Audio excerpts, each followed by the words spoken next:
20 centimetre square പരപ്പളമുള്ള സമചതുരം വരയ്ക്കുക. 20 centimetre നമ്മൾ ഒരു സൈഡിനെ നിർത്താം. എ സ്ക്വയർ ആണ് ഇതിലേക്ക്. അപ്പം റൂട്ട് 20 ഒരു സൈഡ്. റൂട്ട് 20 നമുക്ക് സ്കെയിൽ എടുക്കാൻ പറ്റുന്നില്ലല്ലോ. അപ്പോൾ അതെങ്ങനെ എടുക്കുന്നത് എന്ന് നമുക്ക് നോക്കാം.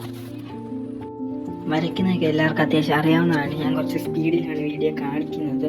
മനസ്സിലായില്ലെങ്കിൽ നിങ്ങൾ കമൻറ്റ് ഇട്ടാൽ അപ്പോൾ ഒരു സൈഡ് 4 സെൻറ്റിമീറ്റർ വീഡിയോ ഇട്ടുതരാം. നമ്മൾ എടുക്കുന്ന 4-9 സെൻറ്റിമീറ്ററിൻ്റെ ലൈൻ വെച്ചാണ് നമ്മൾ വരയ്ക്കുന്നത്. 9 സെൻറ്റിമീറ്റർ നീളമുള്ള ഒരു വര വരച്ചിട്ടുണ്ട്. ഇനി ചെയ്യേണ്ടത് നമ്മൾ 4-5 ആയിട്ടല്ലേ 9 കിട്ടിയത്. അപ്പോൾ 4-5 ആയിട്ട് ഈ വരേനെ 2 കഷ്ണങ്ങളാക്കാം. അപ്പോൾ എന്ത് ചെയ്യാം, ഇടതുഭാഗത്ത് 5-ലോ 4-ലോ ഒരു ഡോട്ട് മാർക്ക് ചെയ്യാം. ഞാൻ 5 സെൻറ്റിമീറ്ററിൽ ഒരു ഡോട്ട് മാർക്ക് ചെയ്തിട്ടുണ്ട്.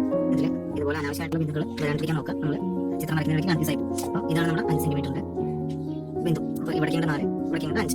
ഇനി അടുത്ത സ്റ്റെപ്പ് എന്ന് പറഞ്ഞു കഴിഞ്ഞാൽ ഈ വരയ്ക്ക് ഒരു ലംബ സമവാചി വരയ്ക്കാനുള്ളതാണ്. അതിന് കോമ്പസ് എടുത്തിട്ട് ഈ അറ്റത്ത് വയ്ക്കാം. എന്നിട്ട് പകുതിയിൽ അറിയാൻ നമുക്ക് തോന്നിയാൽ മതി. ഇത് കണ്ടു കഴിഞ്ഞാൽ പകുതിയിലാണ്, ഈ വരയുടെ പകുതിയിലാണ്. മുകളിൽ ഒരു ചാപം വരയ്ക്കാം, താഴെ ഒരു ചാപം വരയ്ക്കാം, താഴെ ഇതുപോലെ ചാപം വരയ്ക്കാം. ഇനി കോമ്പസ് മാറ്റുന്നത് ഈ അറ്റത്ത് വയ്ക്കാം. കോമ്പസ് അറ്റത്ത് വെച്ചിട്ട് ഇവിടെ ചാപം വരയ്ക്കാം. അതുപോലെ താഴെയും ചാപം വരയ്ക്കാം. അപ്പോൾ നമുക്ക് ചാപങ്ങൾ കൂട്ടിമുട്ടണം. മുകളിൽ കൂട്ടിമുട്ടിയിട്ടുണ്ട്, അതുപോലെ താഴെയും കൂട്ടിമുട്ടിയിട്ടുണ്ട്. കൂട്ടിമുട്ടിയ ബിന്ദുക്കളൊന്ന് അടയാളപ്പെടുത്താം. അപ്പോൾ യോജിപ്പിക്കാം. നമ്മൾ യോജിപ്പിച്ച് കഴിഞ്ഞാൽ ലംബസമാധി കിട്ടും. അതായത് ഈ വരയ്ക്ക് കൃത്യം മധ്യബിന്ദുവിലൂടെ കടന്നു വന്നൊരു വര കിട്ടി. ഇനിയിപ്പോൾ നമ്മൾ ഈ വരയുടെ വരവ്യാസമായിട്ട് ഒരു അർദ്ധവൃത്തം വരയ്ക്കാം. മധ്യബിന്ദു കിട്ടി. അപ്പോൾ ആ മധ്യബിന്ദുവിൽ കോമ്പസ് വെച്ചിട്ട് ഒരു അർദ്ധവൃത്തം നമുക്ക് ഇതുപോലെ വരയ്ക്കാം.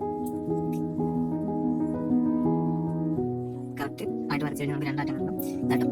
ഓക്കെ, അപ്പോൾ നമുക്ക് ഒരു അർദ്ധവൃത്തം കിട്ടിയിട്ടുണ്ട്. ഇനി നമ്മൾ ചെയ്യാൻ അടുത്ത സ്റ്റെപ്പ് പറഞ്ഞു കഴിഞ്ഞാൽ നമ്മൾ 4-5 ആയിട്ട് സ്പ്ലിറ്റ് ചെയ്തിരുന്ന പോയിന്റ് അല്ലേ മാറിപ്പോകരുത്. ആ പോയിന്റിൽ നിന്ന് നമ്മൾ മുകളിലേക്ക് ഒരു ലംബം വരയ്ക്കാം. അത് നമുക്ക് പ്രൊട്രാക്ടർ ഉപയോഗിക്കും. പ്രൊട്രാക്ടർ ആ ബിന്ദുവിൽ വെച്ചിട്ട് 90 ഡിഗ്രിയിൽ പോയിന്റ് ഇട്ട് കഴിഞ്ഞാൽ നമുക്ക് ലംബം വരയ്ക്കാം. സെറ്റ് സ്ക്വയർ ഉപയോഗിച്ചിട്ട് എങ്ങനെയാണ് വരയ്ക്കാനുള്ളത് കാണിച്ചു തരാം. സെറ്റ് സ്ക്വയർ നമ്മൾ താഴത്തെ വരയോട് ചേർത്ത് വെക്കുക. എന്നിട്ട് നമ്മൾ മുകളിലേക്ക് വരച്ചാൽ മതി. ഓക്കെ, മുകളിലേക്ക് വന്നു കഴിഞ്ഞാൽ ഈ ഒരു വശത്തിൽ ചേർത്ത് വരച്ചാൽ മതി. ഞാൻ അങ്ങനെ ഈ ഭാഗത്ത് ആ വര വരച്ചിട്ടുണ്ട് കുത്തനെ. അതായത് നമ്മുടെ ലംബം താഴെ കറുവിടെ ആയിട്ടുള്ള വളഞ്ഞ ഭാഗം ഉണ്ടെങ്കിൽ മുഴുവനാക്കണ്ട, കുറച്ച് ഭാഗം വിട്ടിട്ട് നമ്മൾ പിന്നെ അത് കൂട്ടി വെച്ച് മുഴുവനാക്കിയാൽ മതി. അപ്പോൾ സെറ്റ് സ്ക്വയർ കൊണ്ട് എങ്ങനെയാണ് വര വരയ്ക്കാൻ വരയ്ക്കുന്നത് നമുക്ക് കാണിച്ചത്. അപ്പോൾ നമുക്ക് കിട്ടിയിട്ടുള്ള വര എത്രയായിരിക്കും?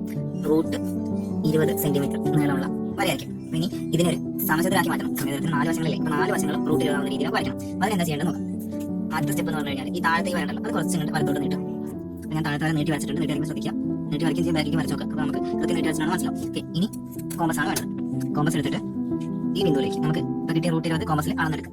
കൃത്യമായിട്ട് തെറ്റാതെ അളന്നെടുക്കുക. ഞാൻ കൃത്യമായിട്ട് അളന്നെടുത്തിട്ടുണ്ട്. എന്നിട്ട് കോമ്പസ് അവിടെ മാറ്റേണ്ട. ഈ നീട്ടി വരച്ച വരയിൽ ഒരു ചാപം വരയ്ക്കാം. ഇനി അടുത്തത് കോമ്പസ് വയ്ക്കേണ്ടത് ഈ ചാപവും ഇത് നമ്മൾ കൂട്ടിമുട്ടി ഈ ബിന്ദുവിലാണ്. എന്നിട്ട് മുകളിലായിട്ട് ഒരു ചാപം വരയ്ക്കാം. എന്നിട്ട് അടുത്ത കോമ്പസ് വയ്ക്കേണ്ടത് ഇവിടെയാണ്, ആണ് റൂട്ട് 20 അറ്റത്ത്. ഓക്കെ, അപ്പോൾ എന്നിട്ട് ആ ചാപം നമ്മൾ ഇവിടെ കൂട്ടിമുട്ടും. അപ്പോൾ ഇവിടെ ഒരു പോയിന്റ് ഇട്ടു. ഇനി യോജിപ്പിക്കേണ്ടത് ഈ 2 പോയിന്റുകളാണ്. അപ്പോൾ അത് 2 യോജിപ്പിച്ചു. ഇനി അടുത്തത് ഈ പോയിന്റ് നമ്മൾ യോജിപ്പിക്കും. ഓക്കെ, ഇപ്പോൾ നമുക്ക് കിട്ടിയതാണ് റൂട്ട് 20 വശമുള്ള 20 സെൻറ്റിമീറ്റർ സ്ക്വയർ പരപ്പളവുള്ള സമചതുരം.